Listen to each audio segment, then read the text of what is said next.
Cell Academy, Goa's best institute for IIT, JEE and medical exam preparations for class 8 to 12th. State topper for NEET, JEE, BITSAT 2024 are produced by Cell Academy. Admissions are now open for class 8 to 12th at our study centers in Margao, Vasco and Prudent. Book your seat today. Limited seats available. Well, the petition was already filed, but today when it came up, the court said that this petition, Union of India, is required to be made party. And I believe that the Ministry of Social Justice is now added as a party. We have been just served the copy of the petition.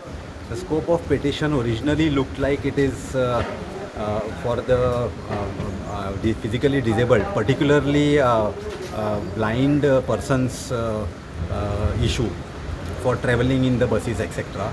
But court has taken it in a larger aspect and suggested that why only one particular disability has to be considered. It has to be considered in terms of all kind of disabilities. All physical disabilities are required to be considered, and therefore the scope of the petition is widened.